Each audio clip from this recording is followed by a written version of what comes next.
Strange Baal Shem Tov story. Once there was a rich man, a very rich Jew, and suddenly he discovered that he was losing his money. He would always had a tremendous business sense, and he would know where to buy cheap and sell expensive. And suddenly, everything went bad for him. His choices were wrong choices, and things that he bought, they didn't have any demand. He found he was losing everything.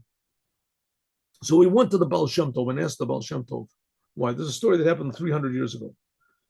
The Baal Shem Tov said, well, he said, do you remember that you were sitting with your friends one day and that a poor person approached you and he asked for a pinch of snuff and you laughed at him and scoffed at him? Do you remember that?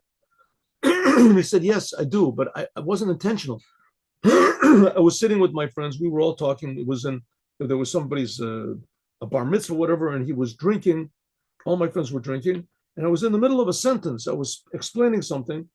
And this poor person, this just nobody, he came in, nobody had ever seen him before. And he came in and he was sort of smelled bad, actually, and he was dressed terribly. And suddenly in the middle, he says, give me a pinch of snuff. A pinch of snuff. So I looked at him and I made some sort of a comment. And I said, go away from me. I said, you yourself are a pinch of snuff or something. I don't know. And everybody laughed at him and he left. It wasn't no simple thing. And afterwards, I finished speaking. I looked for him to give him the pinch of snuff, and he wasn't there anymore. So the Baal Shem Tov said, well, because you embarrassed this person, you shamed the person, you shamed the Jew in front of everybody.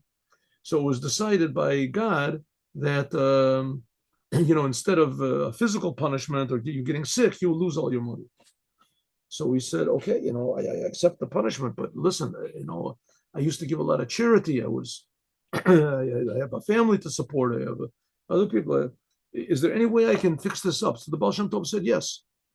So he said, you should know that poor person that you didn't give the money to, that eventually that money went to him. He found upon the money, or he found a wallet, something, and he gave it back to the owner, and the owner was so impressed by it, and he gave him the one that he took him into his house and he cleaned him and he gave him clothes and he gave him a job, and it ended up that he became a good businessman, and now all of your money is his. Now he's rich. So he's making a wedding tomorrow. You go up to him and ask him to give you snuff from his pocket. It used to be people used to carry around like a snuff box. It used to be some had jewels on it, some were precious. He's making a wedding.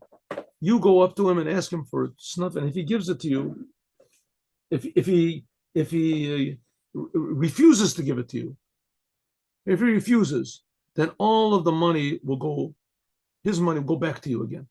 It'll be like it was before. It'll go back. He'll still be a businessman. He'll still, be rich and etc. He'll still have whatever it is. But the money that he took from you, which is about half of his money, will go back to you. So he said, good. I don't remember the story. I'm sorry if the Baal Shem Tov told him to go to the wedding or he decided himself. I think that he decided himself. I think that's what it was. That the Baal Shem Tov said that this man is rich. The man that you embarrassed, he became rich. Go up to him and ask him for snuff. And if he gives it to you, then you have nothing, then it's lost.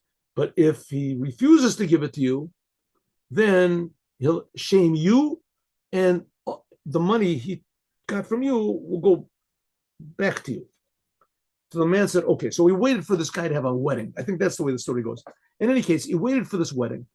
And sure enough, there it was. He was on there's a little podium that they make. And he was standing under the chuppah. They make like a sort of a curtain over the people, the bride and the groom's head. And he was standing, and the rabbi was making blessings, and he was with his eyes closed in the middle of the blessings. And this poor guy that lost all his money, he runs up to him on the stage, and he says, give me a pinch of snuff. Give me a pinch of snuff. He was sure that this man would say, just a second, or ignore him totally, or make a motion for somebody to take him off.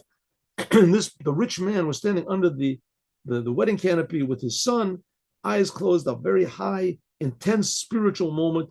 And he comes running up, give me a pinch of snuff. And all of a sudden he opens up his eyes and he says, oh, Okay. And he goes into his pocket and he gives him a little bit of snuff, and this poor person faints. He faints. They have to take him off. And so the rich man stops the whole wedding, and he tells some of his people, take care of him. They finish the wedding, and the rich man comes down and says, are you okay? So he explains the whole thing to him, what happened to him. So the rich man said, I don't want it that you should suffer because of me. Come, you can stay in my house. I'll give you a little house next to mine, and I'll give you a job. You can work. And so everything came out all right.